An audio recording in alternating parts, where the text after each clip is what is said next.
যে মুমিনদের সফলতা কোন কোন গুণের মধ্যে রয়েছে এবং ওই গুণগুলো যদি একটা মুমিন ধারণ করতে পারে, অর্জন করতে পারে, তাহলে তার জন্য কি ধরনের সফলতা, এটা আল্লাহ সুবহানাহু ওয়া তাআলা এই সূরার শুরু পৃষ্ঠাতেই আলোচনা করেছিলেন। একটা গুণ সম্পর্কে আলোচনা হয়েছিল, সেই গুণটার কথা মনে আছে? সেই গুণটা কি? কত আলোচনাই তো করেন, আবার আলাদাভাবে কোনটা মনে রাখবো, এরকম অবস্থা না? নামাজের মধ্যে খুশু সম্পর্কে আলোচনা হয়েছিল না?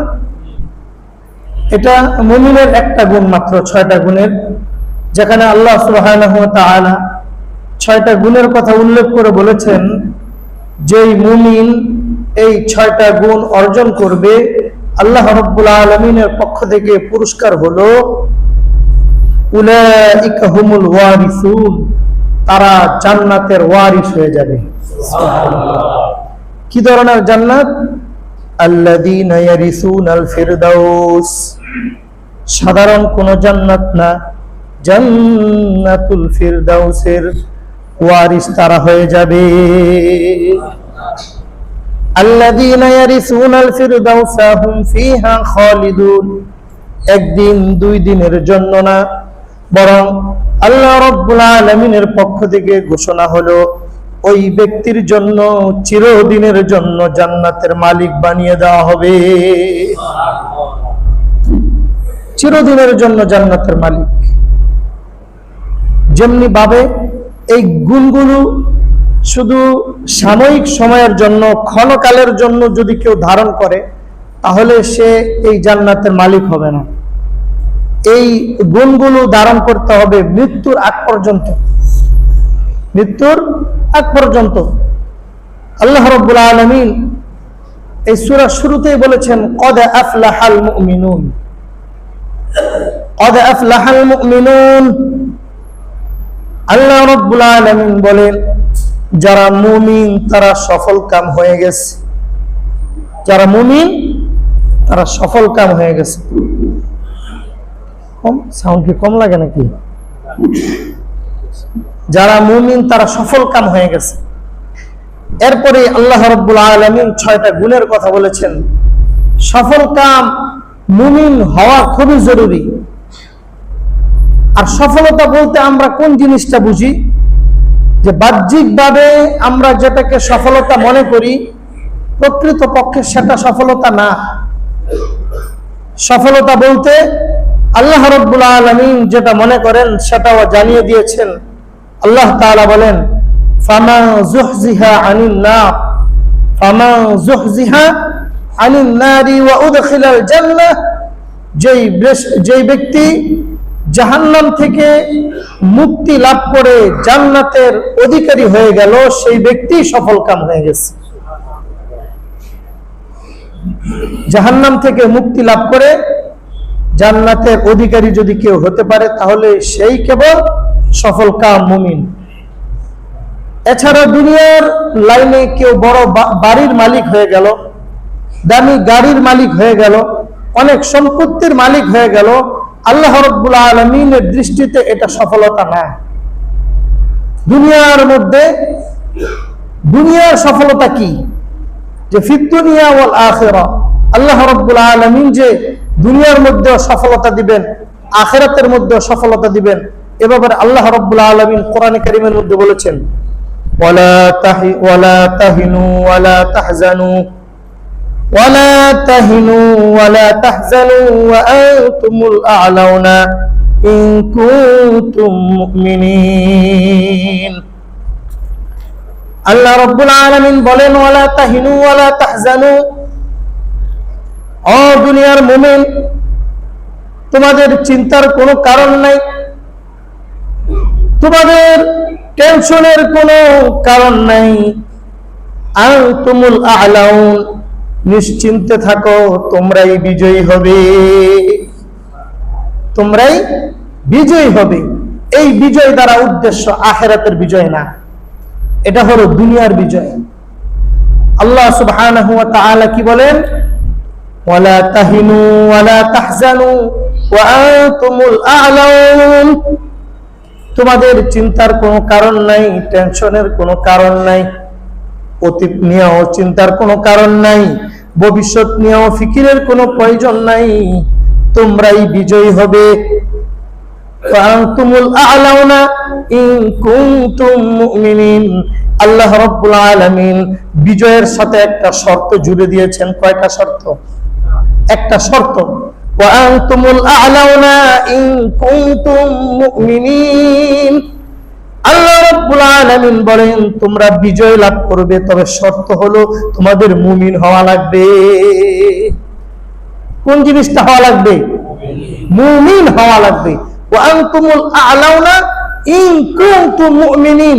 ইন মানে হলো যদি, কুনতুম হও তোমরা, মুমিনিন মানে মুমিন। যদি তোমরা মুমিন হও তাহলেই কেবল তোমরা বিজয় লাভ করতে পারবে, এছাড়া অন্য কোন মাধ্যমে তোমরা বিজয় অর্জন করতে পারবে না। প্রকৃত মুমিন হওয়া লাগবে, এর দ্বারা বোঝা যায়। কি বলেন? প্রকৃত ঈমান যদি না আসে তাহলে দুনিয়ার মধ্যে সফলতা আসবে না।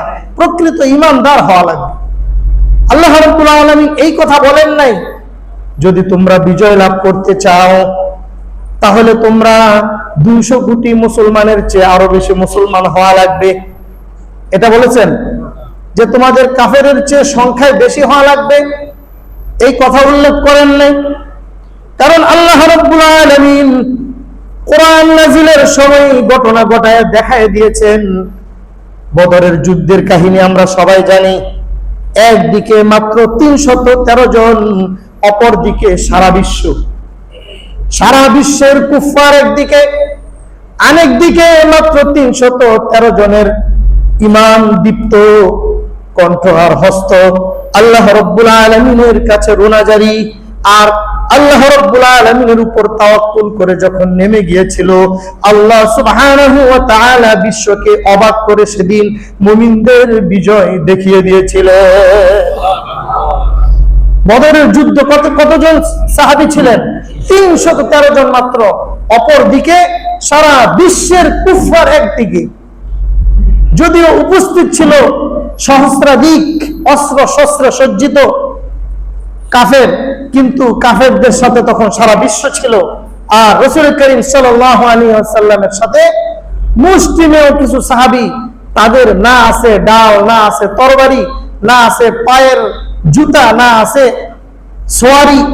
এই অবস্থায়, ফকর ফাঁকা অবস্থায় যখন আল্লাহর উপর পূর্ণ আস্থা রেখে ঈমানের সাথে যখন যুদ্ধ করেছেন, আল্লাহ তাআলা বিজয় দিয়ে দিয়েছেন।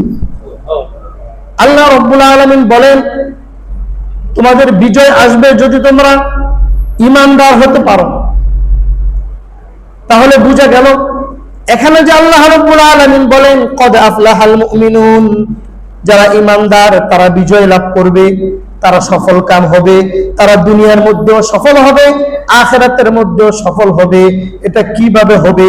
এটার জন্য শর্ত হলো প্রকৃত মুমিন হওয়া লাগবে। যে সমস্ত গুণের কথা বলা হয়েছে এই সমস্ত গুণে গুণান্বিত হতে হবে। রাসূল করিম সাল্লাল্লাহু আলাইহি ওয়াসাল্লাম যে সমস্ত গুণের কথা বলেছেন ওই সমস্ত গুণে গুণান্বিত হওয়া লাগবে। এই সমস্ত গুণে যদি গুণান্বিত হওয়া যায়, আল্লাহ রাব্বুল আলামিন বলেন ওমান আসদাকু মিনাল্লাহি কিলা, অন্যত্র বলেন ওমান আসদাকু মিনাল্লাহি হাদিসা। আরে দুনিয়ার মানুষ, তোমরা এত চিন্তার কি আছে? আমি আল্লাহর চেয়ে সত্যবাদী দুনিয়ার মধ্যে আর কে আছে বলো? আমি আল্লাহর চেয়ে সত্যবাদী আর কেউ নাই, আমি আল্লাহর চেয়ে সত্য বলনেওয়ালা আর কেউ নাই। ওমান আসদাকু মিনাল্লাহি হাদিসা, আমি আল্লাহ রাব্বুল আলামিন ওয়াদা দিচ্ছি তোমাদের বিজয় হবে, দুনিয়ার মধ্যে তোমরা কামিয়াব হবে, আখিরাতের মধ্যে তোমরা কামিয়াব হবে। তবে শর্ত হলো ঈমানের গুণে গুণান্বিত হওয়া।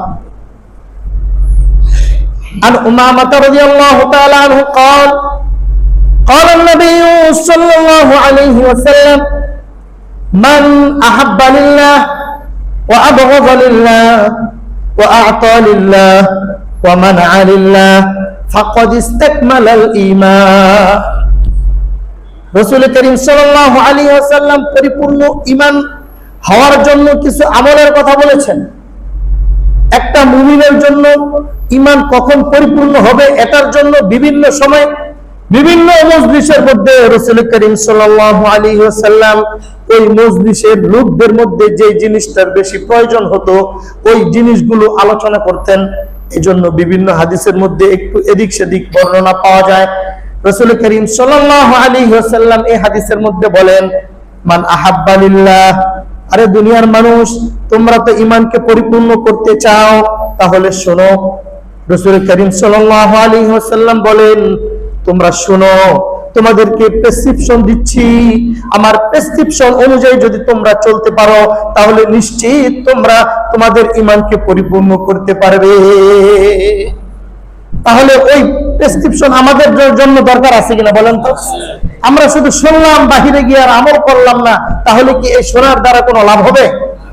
রাসূল করিম সাল্লাল্লাহু আলাইহি ওয়াসাল্লাম বলেন, এক নম্বরে, মান আহাব্বা লিল্লাহ, কাউকে মহাব্বত করলে মহাব্বত করতে হবে আল্লাহর জন্য। আমি ইমাম সাহেবকে মহাব্বত করব, দেখতে হবে এখানে আল্লাহ তাআলা পছন্দ করেন কিনা। আমি আমার মুসল্লিকে মহাব্বত করব, দেখব ওইখানে আল্লাহ রাব্বুল আলামিনের সন্তুষ্টি আছে কিনা।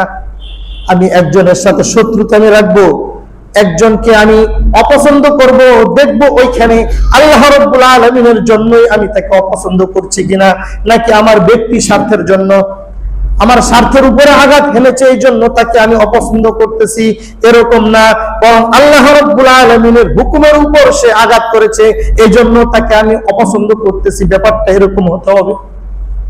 আল্লাহর জন্যই ভালোবাসতে হবে কাউকে, আল্লাহর জন্যই কাউকে অপছন্দ করতে হবে।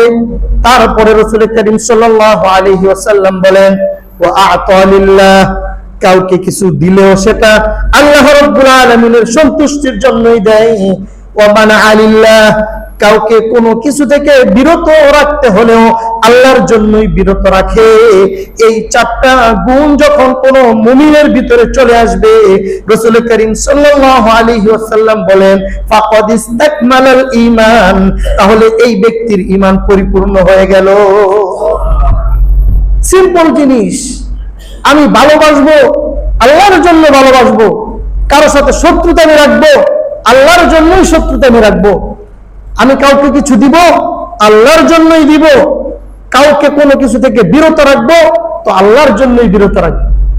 কিভাবে এটা? মনে করেন দান খয়রাত করা, এটা তো অনেক ভালো।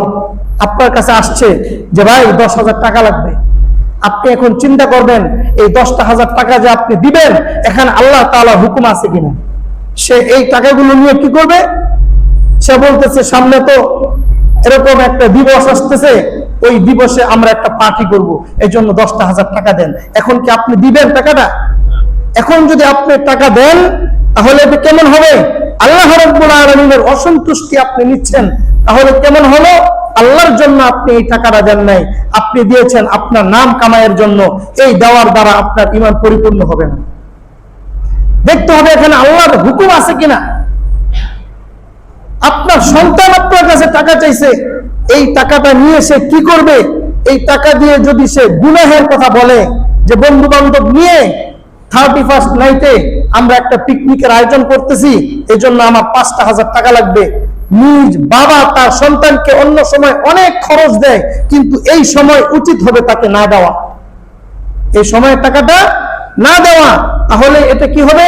আল্লাহর জন্যই বাধা দেওয়া হবে, আল্লাহর জন্যই দিতে হবে। কাউকে কিছু দিলে আবার কাউকে বাধা দিতে হলে আল্লাহর জন্যই বাধা দিতে হবে। কারোর সাথে মহব্বত রাখলে আল্লাহর জন্যই মহব্বত রাখতে হবে, কারোর সাথে শত্রুতামি রাখলে আল্লাহর জন্যই শত্রুতামি রাখতে হবে।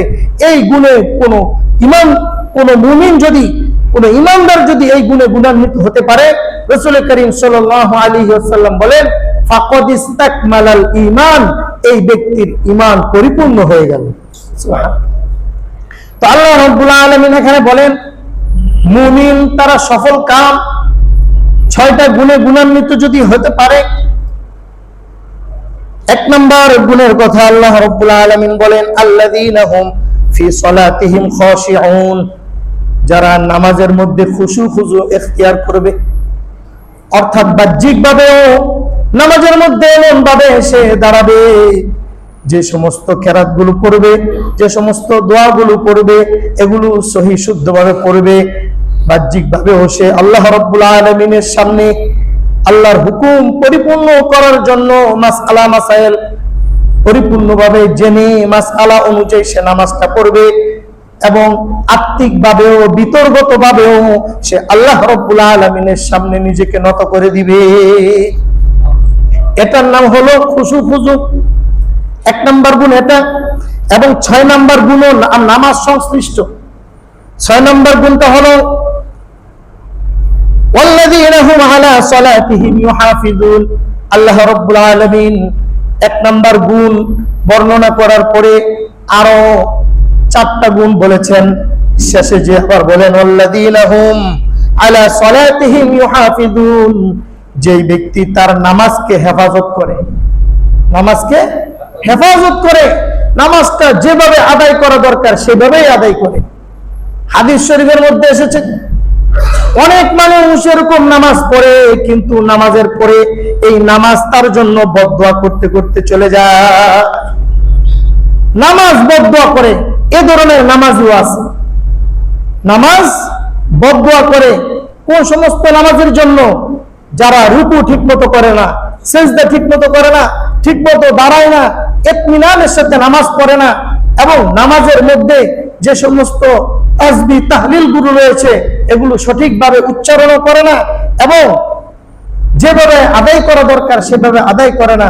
এ ধরনের অবস্থা যখন একটা নামাজের থাকে, হাদিসের মধ্যে এসেছে ওই ব্যক্তির জন্য ওই নামাজ বদদোয়া করতে করতে চলে যায়। এজন্য আল্লাহ রাব্বুল আলামিন বলেন ওয়াল্লাযীনা হুম আলা সালাতিহিম ইউহাফিজুন, যারা তার নামাজকে হেফাজত করে। নামাজকে কি করতে হবে? হেফাজত করতে হবে।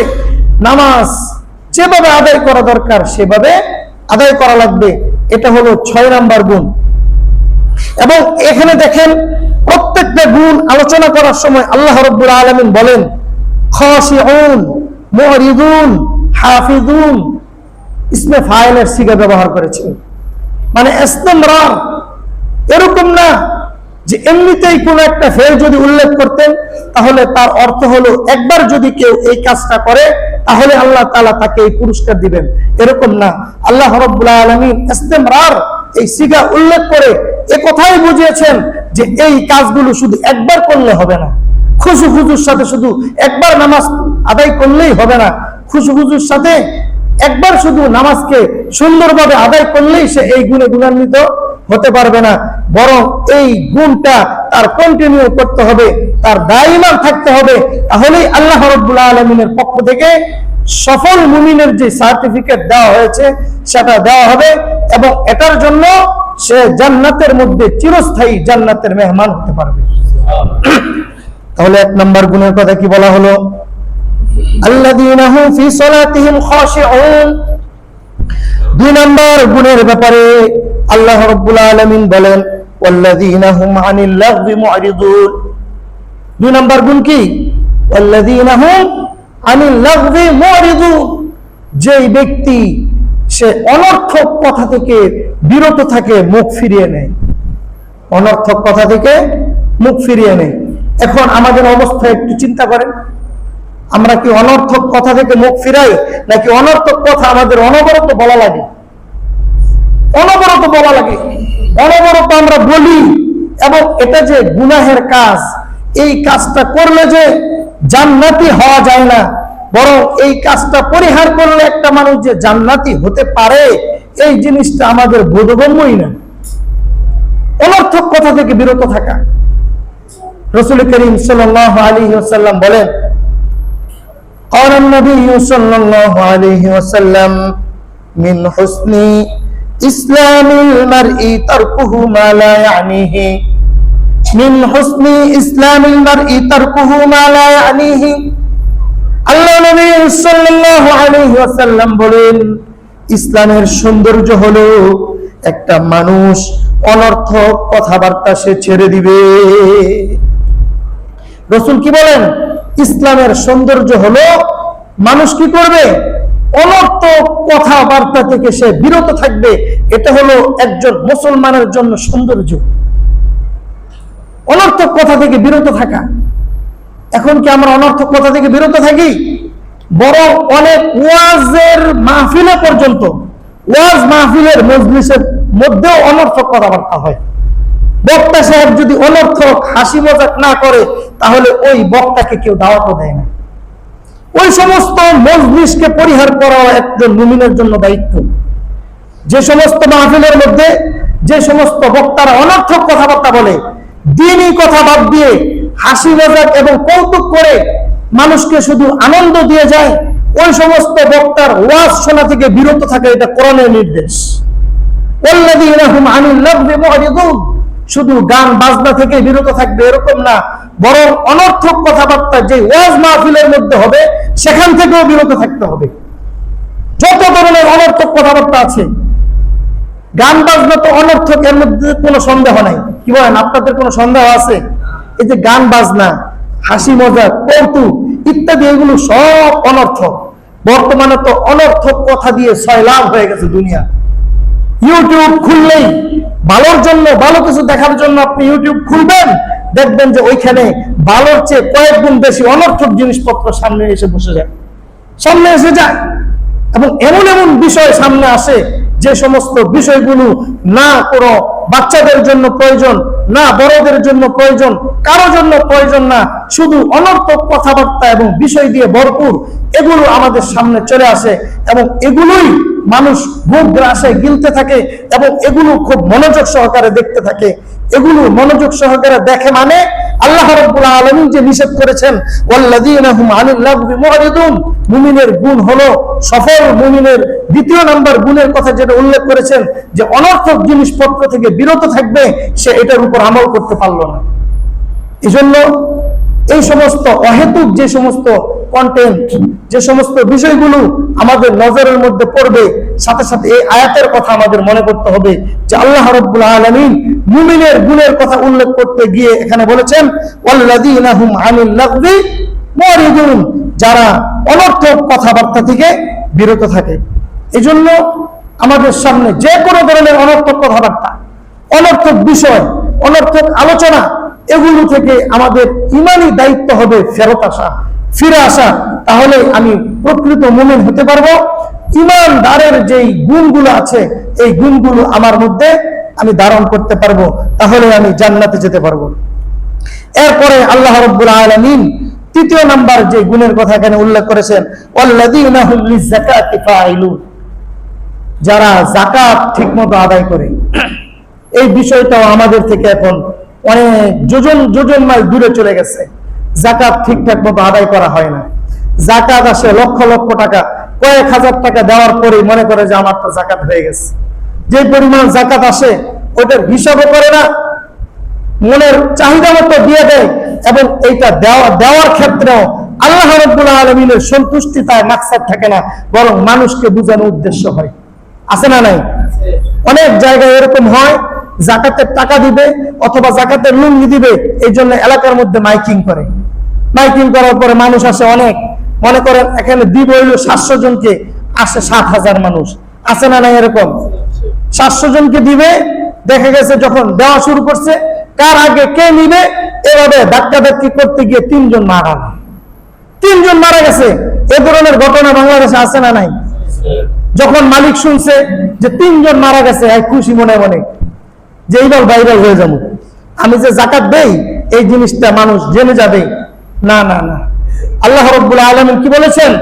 মান আ'তা লিল্লাহ, কাউকে দিলে দেখতে হবে আল্লাহ রাব্বুল আলামিনের জন্য দিচ্ছি কিনা, ভাইরাল হওয়ার জন্য না, রাজনৈতিক কারণে না। এখন তো একটা টাকা দিতে গেলেও শুধু টাকা না, একটা নেতা আরেকজন মানুষের সামনে হাসি দিবে কিনা এইটার আগে একবার চিন্তা করে এখানে রাজনৈতিক স্বার্থ আছে কিনা।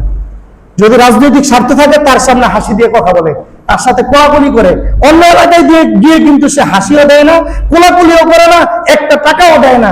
এ ধরনের নজির এখন দুনিয়াতে আমাদের বাংলাদেশে এরকম অহরহ হচ্ছে। যারাই কিছু দিচ্ছে দেখবেন তার পিছনে কোনো না কোনো স্বার্থ থাকে। আল্লাহ রাব্বুল আলামিন বলেন নিঃস্বার্থভাবে দিতে হবে। রাসূল বলেন পরিপূর্ণ ঈমান হওয়ার জন্য আল্লাহর জন্য দিতে হবে। এখানে কোনো ব্যক্তিগত স্বার্থ থাকতে পারবে না, ভাইরাল হওয়ার চিন্তা থাকতে পারবে না। যাকাত আদায় করার ক্ষেত্রে একই। তো দেখা যায় 3 জন মারা যায়, বলে যে সামনের বছর আরো বেশি এলাকা জুড়ে মাইকিং করব। আরো বেশি মানুষ আসবে, আরো বেশি মানুষ মারা যাবে, আমি মানুষের কাছে আরো পরিচিত হয়ে যাব। বলেন নাউযুবিল্লাহ।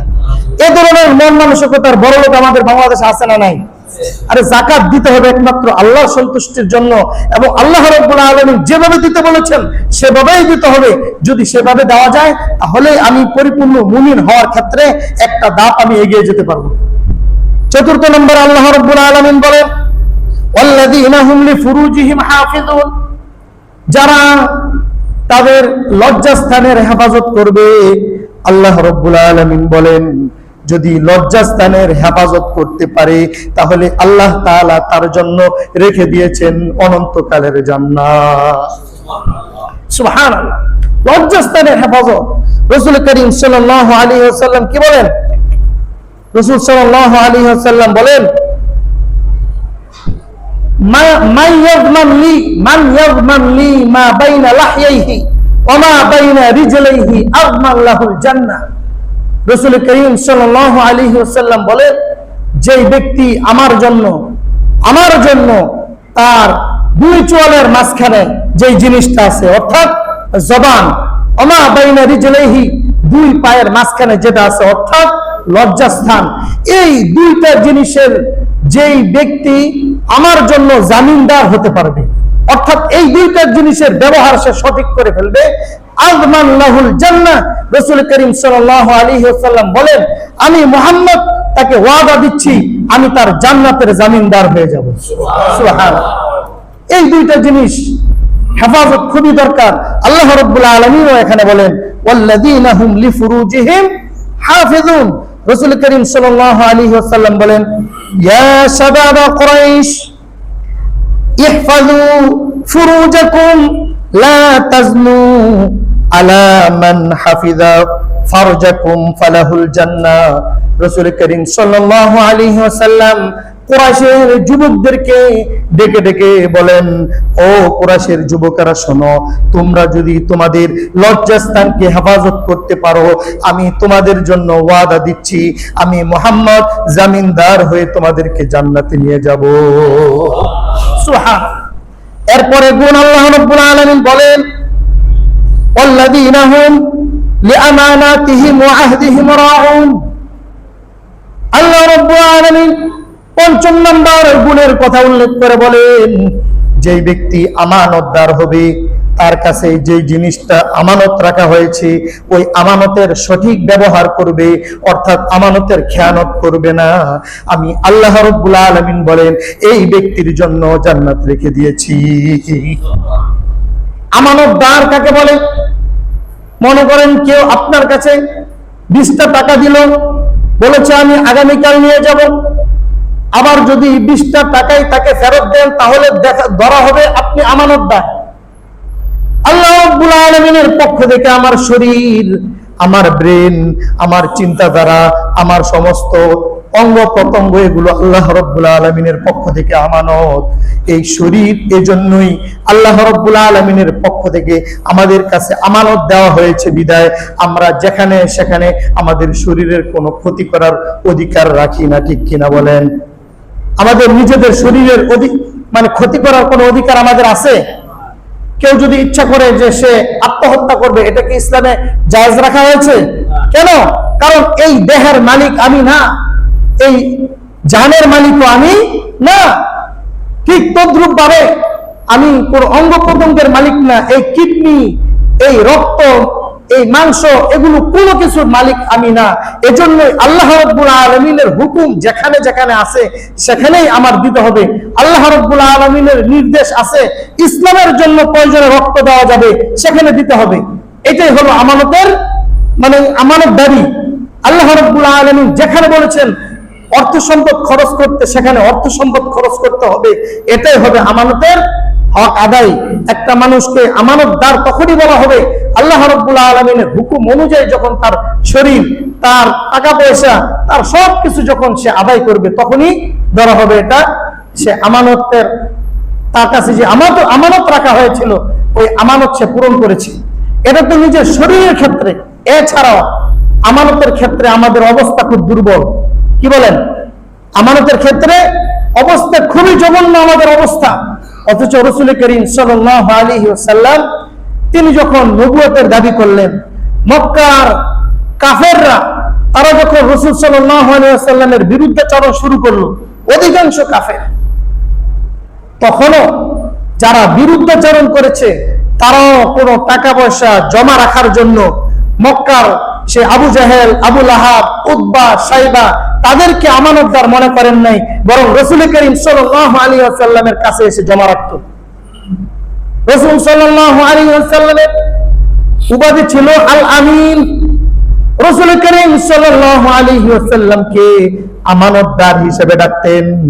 এত বেশি আমানতদার ছিলেন, রাসূল সাল্লাল্লাহু আলাইহি ওয়াসাল্লামের নামটা পর্যন্ত কেউ নিত না মুখের মধ্যে সম্মানের জন্য, বরং ডাকতেন আল আমিন, মানে সত্যবাদী এবং আমানতদার।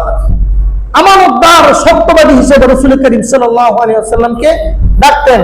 সেই আমানত আমাদের মধ্যে থাকতে হবে। রাসূল সাল্লাল্লাহু আলাইহি ওয়াসাল্লাম বলেন, লা ঈমানা লিমান লা আমানাতা লা, যে ব্যক্তির আমানত ঠিক নাই ওই ব্যক্তির ঈমানও নাই। আমানতদারি যা ঠিক নাই ওই ব্যক্তির ঈমান নাই। আজকে কারো উপর কোনো ভরসা করা যায় না। এই যে এখন বর্তমানে সুদের লেনদেন বাড়ছে কেন? একজন আরেকজনের উপর ভরসা করে না, এমনিতে টাকা পয়সা দিবে, দেখা গেছে দেওয়ার সময় খুব ভালো ভালো কথা বলে নেয়, পরে যখন এই টাকাটা আদায় যখন সে চায় যে আমার টাকাটা আমাকে দিয়ে দাও, তখন এরকম খারাপ ব্যবহার করে, জিন্দেগিতে আর কাউকে সে আর কর্জে হাসানা দেয় না। যখন দেয় না তখন নিরুপায় হয়ে সে সুদের সাথে সে জড়ায় যায়।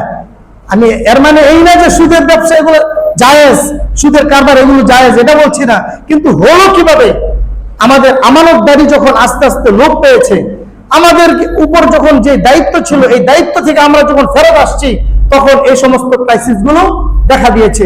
সর্বশেষ আল্লাহ রাব্বুল আলামিন যেটা বলেছেন সেটা আগে আলোচনা করেছি, যে আল্লাযীনা হুম আলা সালাওয়াতিহিম ইউহাফিজুন, এবং যে সমস্ত লোকেরা নামাজের হেফাজত করে, এই 6টা গুণ বলার পরে আল্লাহ রাব্বুল আলামিন বলেন, উলাইকা হুমুল ওয়ারিসুন, এই সমস্ত ব্যক্তিরা হবে জান্নাতুল ফেরদাউসের অধিকারী, জান্নাতুল ফেরদাউসের ওয়ারিস।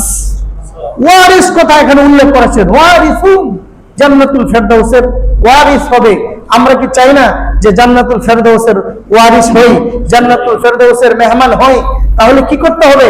কোরআনের মধ্যে বাতলানো এই সমস্ত বিষয়গুলো আমাদের জীবনে ধারণ করতে হবে, এই সমস্ত গুণে গুণান্বিত হতে হবে, এবং হাদিসের মধ্যে যে সমস্ত আলোচনা রাসূল করিম সাল্লাল্লাহু আলাইহি ওয়াসাল্লাম করেছেন, এই সংক্ষিপ্ত সময়ে আমরা যে আলোচনা করার চেষ্টা করেছি, প্রত্যেকটা বিষয়কে আমাদের প্রত্যেকের আমল করতে হবে, তাহলেই আমরা ওই জান্নাতের মালিক হতে পারবো বা ওয়ারিস হতে পারবো।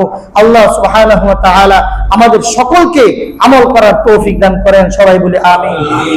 প্রিয় হাজিরিন, মসজিদের কালেকশনের জন্য প্রত্যেক কাতারে কাতারে